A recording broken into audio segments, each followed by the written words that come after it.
আসসালামাইকুম। আমাদের গাড়ি বাজার ওয়ার্কশপে কিন্তু সার্ভিস চলছে। এই গাড়িটা আমি নিজে মাত্র নিয়ে আসছি, একটু কাছে আসো।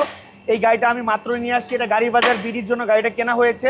এই গাড়িটা আমি মাত্র 10 মিনিট আগে আমাদের সার্ভিস সেন্টারে নিয়ে আসছি, কারণ এই গাড়িটার মাইলেজ অনলি 11,000 কিলোমিটার, বাংলাদেশে মাত্র 1,000 কিলোমিটার মতো চলেছে এই গাড়িটা। এবং এই গাড়িটা নিয়ে আসছি সার্ভিস সেন্টারে, কারণ এটাকে আমরা নিয়ে এসে চেক করতেছি যে সব কিছু ঠিকঠাক আছে কিনা। আমরা যে গাড়িটা নিলাম, এই গাড়িটা যে কাস্টমারকে বুঝাই দিব, তো বুঝাই দেওয়ার আগে একটু দেখবো যে আসলে সব ঠিকঠাক আছে কিনা, গিয়ার অয়েল ঠিক আছে কিনা, মোবিল ঠিক আছে কিনা, ব্রেক প্যাড ব্রেক শো ঠিক আছে কিনা, সাসপেনশন ঠিক আছে কিনা, এবং গাড়ির কোনো কাজ আছে কিনা। অলমোস্ট পিছনের 2 চাক্কা সার্ভিসিং চলছে, সামনে 2 চাক্কা অলরেডি সার্ভিসিং করে কমপ্লিট করা হয়েছে।